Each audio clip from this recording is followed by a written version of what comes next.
Channel 4 News starts now with a breaking news alert. Just into our newsroom, results of a mental health evaluation of a Detroit mother accused of killing her son. A court ruled 41-year-old Brandy Pierce incompetent but restorable. Investigators found her 9-year-old son's body buried in the backyard of their home over on Woodingham on Detroit's west side. Pierce had abandoned the home for months. When the landlord started getting it ready for a new tenant, he called police when he found a shallow grave. Pierce is accused of smothering her son and burying his remains. She is due back in court August 8th. Another big story we are following this afternoon, a woman from China charged after investigators say they caught her smuggling tiny roundworms through Detroit Metro Airport. Now, this is a picture of one of those petri dishes containing those biological materials Shenwan Han is accused of trying to ship to the United States. Now, we got our hands on the criminal complaint, which says Han is charged with smuggling and false statements. Let's bring in Lauren Kostick, and she joins us now with more on this case, and it has many similarities to other recent smuggling cases, Lauren. Karen, that's right. This is the second case now filed here in federal court in less than 2 weeks involving a Chinese researcher smuggling biological material into the U.S., into the Detroit airport here. And all three of those people have connections to the University of Michigan. So, of course, this is sparking a lot of questions tonight about what's going on. So here's what we know so far today. Shen Han is charged with smuggling and lying to federal agents about multiple packages mailed to staff members of a U of M lab. It happened between September and March. The packages allegedly containing biological materials in petri dishes and hidden in pages of books. The materials are apparently related to roundworms and require a permit to move and research. Now, court documents also say Han was recently invited to be a visiting scholar at the university. And this all comes just a week after a Chinese couple was also charged with smuggling a dangerous fungus through the Detroit airport. So we spoke with the former U.S. attorney here in Michigan, Matthew Schneider, about all this. Here's what he had to say. Well, unfortunately, a lot of people would look at this and think that this is very surprising, how unusual that this would happen. We'd have the Chinese Communist Party sending people into the United States doing harm. Well, this is unfortunately not unusual at all. This has been happening for many, many years. It's just now that the federal government and the U.S. Attorney's Office is able to catch some of these people and really starting to bring them to justice. And we also reached back out to U of M about these back-to-back cases today. We did not hear back, but we did receive a statement from them last week saying the university is cooperating with the federal investigation. So a lot to dig in here. We're going to keep working on this story and have much more tonight at 6. Live in downtown, Lauren Kostick, Local 4. All right, we will check back with you at 6. Thank you, Lauren. Hundreds of U.S. Marines are in Los Angeles right now, joining the National Guard as protesters rally against ICE. Take a look at this video. You can see men replacing smashed glass at an Adidas store in L.A. Dozens of people have been arrested since the protests ramped up over the weekend. California Governor Gavin Newsom called President Trump's decision to send troops to L.A. blatant abuse of power. Trump says the National Guard will stay in Los Angeles until there is no danger. Tens of millions of dollars will be split up between 3 of the 5 students who survived the mass shooting at Michigan State University. Live look at MSU's campus right now. The university reached a $29.75 million settlement. These survivors have been living with emotional trauma and lasting physical injuries from that night. 2 of these students require lifelong care, and this settlement will help ensure they get the daily assistance they need. They have, post-traumatic stress, and they're going to have it for the rest of their life. And anytime they ever see any type of instance, specifically here on campus, I believe it was a few months ago, there was a bomb threat. Any instance makes them relive it, and they're going to continue to relive this on and off for the rest of their lives. So make sure to join us at 5. We will have an update on how those survivors are doing. University responds to that settlement saying, quote, Michigan State University understands the depth of the impact of the events of February 13th and extends our deepest condolences to those injured and to their families and loved ones. Our university community stands with them and continues to work with them as they heal and recover from the tragedy. While the university cannot comment on any specific settlements, we truly hope reaching a resolution helps provide some measure of relief, support, and care to impacted individuals and their families.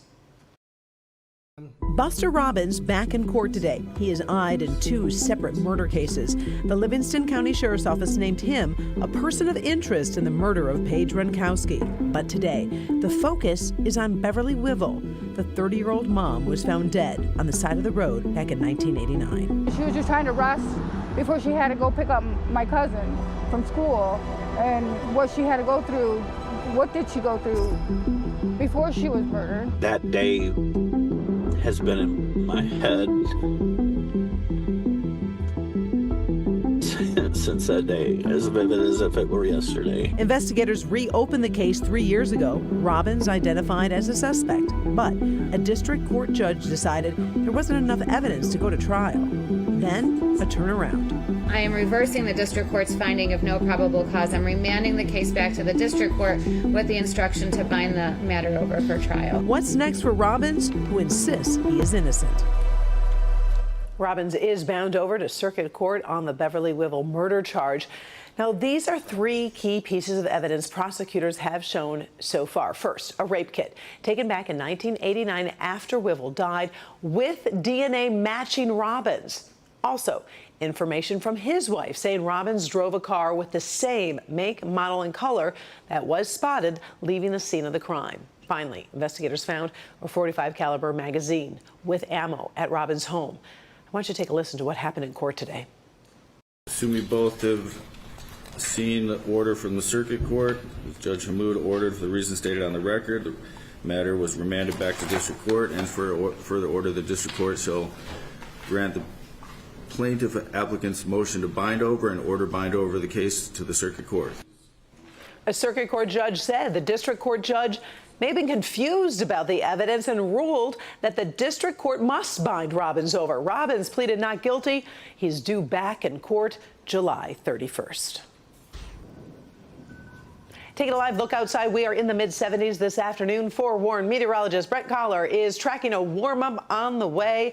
It sure has been nice out there today, Brett. Yeah, for most of us sitting A-OK, and the clouds that we have will clear out, but there have been a couple of isolated showers that have developed here on Exact Track 4D radar. Again, most of us not seeing this action, but closer to the thumb, that's where we have been seeing them. You can see here one just to the west of Port Huron, moving through Kimball, Marysville at the moment. If you're in Emmett, you're pretty much done with this. But if you're in Port Huron, it's on your doorstep, though it won't last very long. Also further to the north, maybe a light shower not far from Brockway, also east of Sandusky. But all of this is coming to an end as we head throughout the next little while, setting the stage for what should be a pretty hot day tomorrow. And right now we're in the low to mid 70s, a touch below where we should be this time of the year, but we're going to tack on at least 10 degrees to this for tomorrow. It's going to be a toasty day, but for the rest of this evening, really no problems outside of that isolated shower up in the thumb, which will be coming to an end.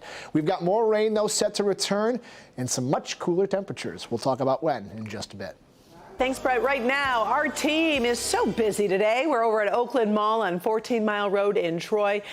We're in that Macy's parking lot collecting bikes for people in need. Not everybody can afford a bicycle, but it is a great way to get around in summer. It gives you a little freedom, gives you a little joy. Hundreds of people have been stopping by our Wheelie Good Cause event today to donate. Right now, we have collected 935 bikes. Let's bring in Hobie Artigue.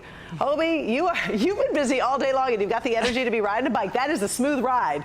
Oh, yeah, absolutely. Absolutely. Hold on. I have to hit the brakes first right here. Yes, we are rolling right now for Wheelie Good Cause, and this line of cars has not stopped rolling all day long.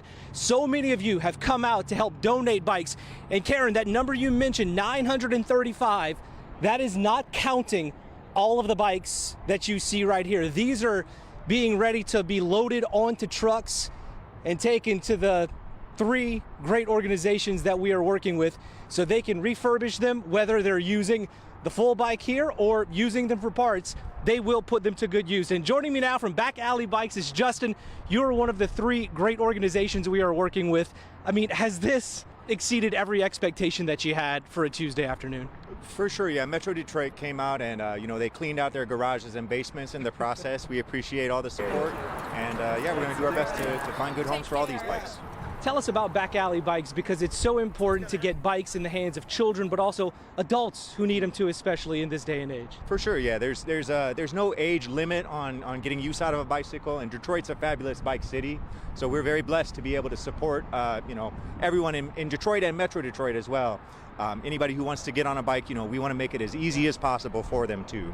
So what were you hoping to have today versus what you had turnout-wise from the community today? For sure, we knew that people would come out for sure. Mostly, we just wanted to come out and support, our two partner organizations for this event. So that's Free Bikes for Kids and then My Cycle down in Southwest. And we're here representing the Cass Corridor, and we're really pleased to be able to take all these bikes.